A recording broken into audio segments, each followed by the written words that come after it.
31st night కి farm house book చేసుకుని friends తో ఎంజాయ్ చేయాలనుకుంటున్నారా? అయితే వెంటనే డోసే యాప్ ని డౌన్లోడ్ చేసుకుని బుక్ చేసుకోండి. హాయ్ హలో నమస్తే, welcome back to Suman TV. Present మనతో పాటు ఉన్నారు student counsellor, trainer, motivational speaker Velangani. నమస్తే అండి. నమస్తే అండి. చాలా సార్లు మీతో వీడియోస్ చేద్దాం అనుకున్నాను, కొన్ని వీడియోస్ చూసాను మీవని, మోటివేషనల్ గా చెప్పిన వీడియోస్ కానీ ఇవన్నీ కూడా. సో ఒక్కసారి ఈరోజు ఏంటంటే రీసెంట్ గా కొన్ని సంఘటనలు చూస్తున్నామండి మనం, మీరు కూడా ఆల్రెడీ ఫాలో అవుతూ ఉంటారు. ఏంటంటే సహజీవనము, వివాహేతర సంబంధాలు, అసలు ఇంకా ఎక్కువ చెప్పుకోవాలంటే లేడీస్ ఎక్కువ అయిపోయారు ఇందులో. మరి ఆడవాళ్ళ కోపం వస్తుందేమో ఇలా అన్నందుకు. చాలా మంది మనం చూస్తున్నాం కదా, పెళ్లి అయ్యాక పిల్లలు పుట్టాక కూడా వీళ్ళు వేరే వాళ్ళతో సంబంధాలు పెట్టుకొని తర్వాత వాళ్ళు అడ్డొస్తున్నారని చెప్పేసి వీళ్ళని చంపేయడం, లేదంటే వీళ్ళు చనిపోవడం, లేదంటే పిల్లల్ని చంపేయడం చాలా చూస్తున్నాం. మరి రీసెంట్ గా మేడిపల్లిలో జరిగినటువంటి ఇన్సిడెంట్ గురించి మాట్లాడుకుంటే, ఒక్కసారి అతను ప్రియుడి కోసం హస్బెండ్ చంపేసింది, దాన్ని మళ్ళీ వేరేగా చిత్రీకరించింది. ఒక్కసారి దాని గురించి మాట్లాడు. నిజంగా ప్రజెంట్ న్యూస్ పేపర్ చూడాలంటేనే మార్నింగ్ లేసి భయం ఇస్తుంది. ఎందుకంటే లేడీస్ అనగానే సమాజంలో, అది కూడా మన భారతదేశంలో తల్లిగా గౌరవించబడేది ఎవరైనా ఉన్నారు, ఒక పూజించబడే వ్యక్తి ఎవరైనా ఉన్నారంటే అది దేవుడి తర్వాత మనము స్త్రీకే ఆ స్థానాన్ని ఇచ్చాము. అటువంటి హుందాతనాన్ని ప్రజెంట్ స్త్రీ కోల్పోతుంది.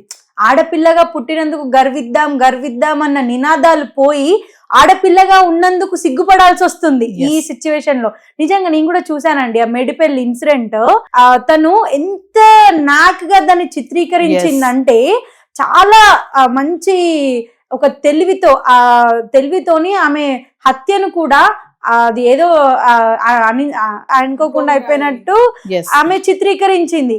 కేవలం ప్రియుడి కోసం, ప్రియుడి మోజులో పడి, ఇంకేమీ లేదా ఆమెకి పని. వాళ్ళ హస్బెండ్ ఏమో ఆమె కోసం కష్టపడి, వాళ్ళకి ఒక బాబు కూడా ఉన్నాడు, 12 years బాబు ఉన్నాడు. కనీసం ఆ బాబు కూడా కనిపించలేదా ఆమెకు? అంటే ఎంత దారుణంగా, ఎంత క్రూరంగా ఒక వ్యక్తి కోసము తన కట్టుకున్న భర్తనే చంపేసింది అని అంటే అది ఆమె ఎంత క్రూరత్వంతో నిండిపోతుంది.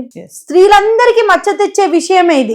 ఖచ్చితంగా ఒక్క పురుషుడు చేస్తే కూడా ఎలాగ మనము నిందిస్తున్నామో పురుష జాతి మొత్తం అదే విధంగాని ఇప్పుడు స్త్రీ జాతి కూడా ఆ ప్రమాదం ఉంది. చాప కింద నీరు లాగా ఆ స్త్రీ మన జాతికి కూడా మచ్చ తెచ్చేది జరుగుతూనే ఉంది ప్రతిరోజు. ఆ ఇన్సిడెంట్ నిజంగా కలిసివేసింది మా హృదయాన్ని. అది చూడగానే అతను ఆఫీస్కి వెళ్ళి ఇంటికి వచ్చే టైంకి తన ప్రియుడు ఎవరైతే ఉన్నారో తన ప్రియుడి స్నేహితుడు వాళ్ళ ఇద్దరిని తీసుకొచ్చి వాళ్ళ ఇద్దరితో కలిసి ఆయన ఇంటికి రాగానే, ఆయన లోపలికి ఎంటర్ అవ్వగానే, తన భర్త ఎవరైతే ఉన్నారో ఆయన ఎంటర్ అవ్వగానే అతి కిరాతకంగా వాళ్ళు ముగ్గురు కలిసి అతన్ని అదిమి పట్టి ఆ గొంతు మీద చున్నీలు పెట్టి, చున్నీలతోనే ఆయన అది శ్వాస రాకుండా ఒకరేమో కాళ్ళు అదిమి పట్టి, ఆ ఇద్దరు కలిసి చచ్చేదాకా, ఆయన చనిపోయేదాకా చున్నీలను పట్టి లాగారు, ఆయన ఊపిరి పోయేదాకా. అంటే ఎంత క్రూరత్వం! కట్టుకున్న భర్త, తను జన్మనిచ్చింది ఒక బాబుకి, ఆ భర్తతోని ఆ బాబు ముఖమైనా చూసి తను చేయలే. కేవలం కామం. అంటే మనం మగవారిలోనే కామం ఉంటుంది అని ఎక్కువ మాట్లాడుతూ ఉంటాం, కానీ ఈ ఇన్సిడెంట్ చూస్తే నిజంగా అసలు గూస్ బంప్స్ వచ్చేసే. ఒక స్త్రీ, ఒక భర్త చాటున ఉండే భార్య ఈ విధంగా చేస్తుందా? మీరు అన్నారు స్టార్టింగ్ లో ఆడవాళ్ళు ఎక్కడైనా పూజించబడతారు, కానీ ఇలాంటి సంఘటనలు చూసినప్పుడు అసహ్యం వేస్తుంది. అంటే ఆడవాళ్ళగా మన మీద మనకే కొంచెం చిరాకు అనిపిస్తుంది కదా. చిరాకు ఏంటి, కోపం వస్తూ ఉంటది. ఎంత దారుణం అంటే నిజంగా చాలా ఇన్సిడెంట్స్ చూసామండి మనము. లేడీస్ ముఖ్యంగా ఎందుకు అంటే అటువైపు ఎందుకు అలా టర్న్ అవుతున్నారంటే ఒకటి మనం అనుకున్నట్టు సోషల్ మీడియా ప్రభావం ఎక్కువగా పడింది.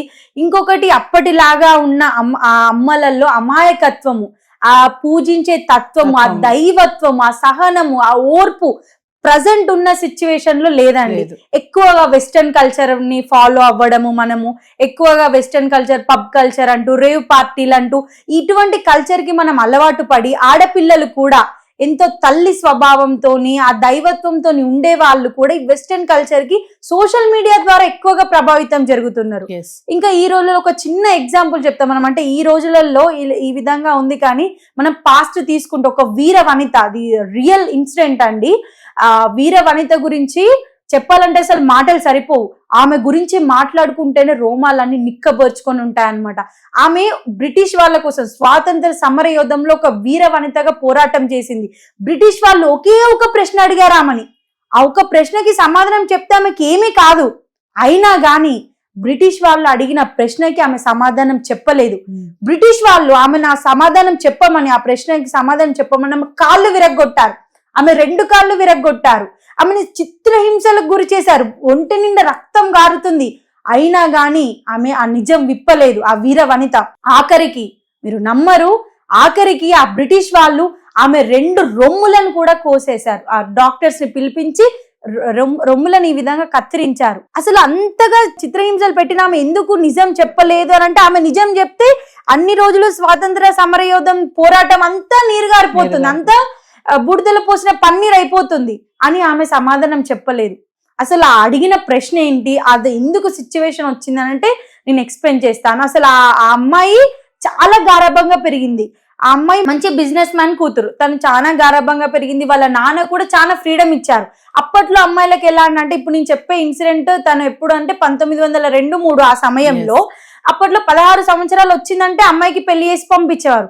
కానీ వాళ్ళ నాన్న బిజినెస్ మ్యాన్, వాళ్ళ నాన్న ఏం చేసేదంటే, నువ్వు నీ ఇష్టం, నీకు ఫ్రీడమ్ ఉంది, నీకు నచ్చినప్పుడే నేను పెళ్లి చేస్తాను, నీకు నచ్చింది చేసుకోవచ్చు అని అమ్మాయికి ఫ్రీడమ్ ఇచ్చారు. వాళ్ళ నాన్నగారు బిజినెస్ చేస్తున్నప్పుడు ఖచ్చితంగా బ్రిటిష్ కి కొంత డొనేషన్ అనేది పే చేయాలి, కానీ అమ్మాయికి నచ్చకపోయేది. కానీ వాళ్ళ నాన్న ఏంటి, డొనేషన్ పే చేయకపోతే ఆయన బిజినెస్ చేసుకోలేడు అని అలా సాగిస్తూ ఉంటే అమ్మాయి రివర్స్ అయింది వాళ్ళ నాన్నగారి మీద.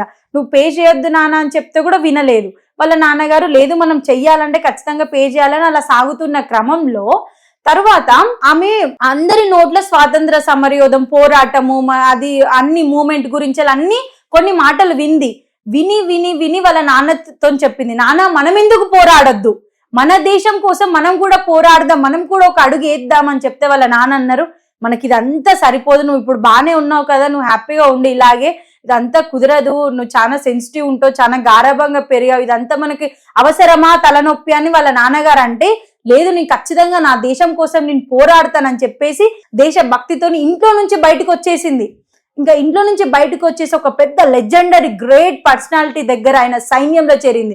ఆయన ఎవరో కాదు, సుభాష్ చంద్రబోస్, నేతాజీ అంటాం, పేరు వినగానే మనకి ఆయన గారి సైన్యంలో చేరింది. ఎలా చేరిందో అదంతా తర్వాత విషయం. ఆయన సైన్యంలోకి చేరింది. ఆయన సైన్యంలోకి చేరిన తర్వాత ఆయన రూల్స్ అవన్నీ ఫాలో అవుతూ ఆమె చాలా సంతోషంగా ఉంది. తర్వాత ఇక వాళ్ళ నాన్న కూడా చేసేది ఏమీ లేక తన ఇష్టానికి వదిలేసి కొన్ని డేస్ తర్వాత ఆమెకి ఒక ఆఫీసర్ని ఇచ్చి మ్యారేజ్ చేశారు. ఆ ఆఫీసర్ ఎవరంటే బ్రిటిష్ వాళ్ళకి ఇంటెలిజెంట్ ఆఫీసర్ అన్నమాట. అంటే ఇప్పుడు తన భర్త పని ఏంటిది, ఎవరైతే ఇండియాలో స్వతంత్ర పోరాటం చేస్తున్నారో వాళ్ళందరిని కనిపెట్టడమే ఆయన పని. సో ఈమె అక్కడ ఉంది అని చెప్పేసి, సుభాష్ చంద్రబోస్ సైన్యంలో ఈమె ఉంది, ఆమెని ఈ ఆఫీసర్ మ్యారేజ్ చేసుకున్నారని చెప్పేసి బ్రిటిష్ వాళ్ళకు కూడా తెలిసింది. బ్రిటిష్ వాళ్ళు ఈయనని ఫోర్స్ చేశారు, మీ భార్య ఎలాగో అక్కడ ఉంది కదా, సుభాష్ చంద్రబోస్ ఎక్కడ ఉంటారో చెప్పు, వాళ్ళ సీక్రెట్స్ ఏంటి, వాళ్ళ ఎజెండా, వాళ్ళ ప్లాన్ అన్ని మీ వైఫ్ దగ్గర నుంచి రాబట్టు అని అంటే, ఇక మనం ఫస్టే తన గురించి మాట్లాడుకున్నాం నిజం చెప్పదని చెప్పి. అలాంటిది వాళ్ళ భర్తకి కూడా ఒక్కటి కూడా నిజం చెప్పలేదు, అసలు ఏం సీక్రెట్స్ ఏం రిలీజ్ చేయలేదు అనమాట. తరువాత వాళ్ళ భర్త ఆమెను ఫాలో చేయించారు ఇంకొక పర్సన్ తోని. ఆమె ఎక్కడికి వెళ్తుంది, ఏం చేస్తుంది, అలా ఫాలో చేస్తున్న సమయంలో, ఆమె వెళ్తున్న సమయంలో సుభాష్ చంద్రబోస్ గారు కూడా ఎదురుగా వచ్చారు.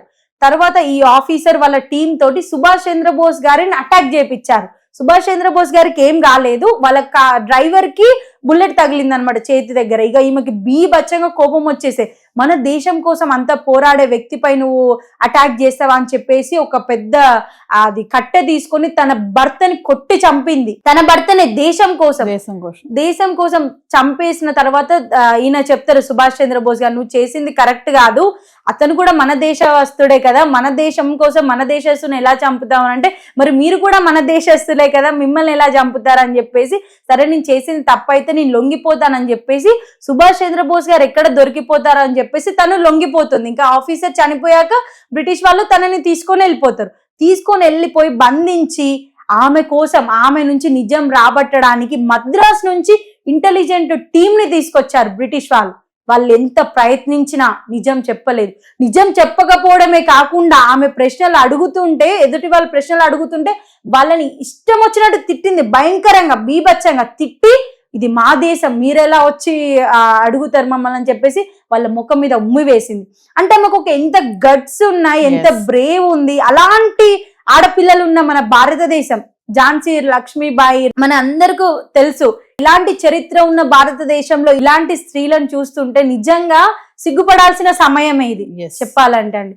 అలా ఆమె ఆ ప్రశ్నకి వాళ్ళు బ్రిటిష్ వాళ్ళు అడిగిన ప్రశ్న ఏంటంటే సుభాష్ చంద్రబోస్ గారు ఎక్కడున్నారు, నువ్వు చూపించనక్కర్లేదు, జస్ట్ చెప్పు సరిపోతుంది. అంటే మేము చూసుకున్నామంటే నేను అస్సలు చెప్పనని సస్య మీరా చెప్పనని చెప్పేసి ఉంది. ఇక లాస్ట్ కి అడిగితే ఎక్కడున్నారు చెప్పండి, నా గుండెల్లో ఉన్నారు అని చెప్తుంది సుభాష్ చంద్రబోస్ గారు. నా గుండెల్లో ఉన్నారని చెప్తే ఇంకా బ్రిటిష్ వాళ్ళకి ఒక లెవెల్ ఈగో అది అయిపోయింది, పీక్స్ వచ్చేసిన వాళ్ళు ఇంకా ఆమె నీ గుండెల్లో ఉన్నారని చెప్పేసి ఆమె రొమ్ములను అతి కిరాతకంగా వితౌట్ అనేసేసి ఆమెకి ఇవ్వకుండా ఆమె రొమ్ములను అతి కిరాతకంగా కోసేశారనమాట. తర్వాత ఇక స్వాతంత్రం వచ్చింది. ఆ వచ్చిన వాళ్ళ దాంట్లో స్వాతంత్ర పోరాటాలకు కొంత అమౌంట్ ఇవ్వడం జరిగిందనమాట.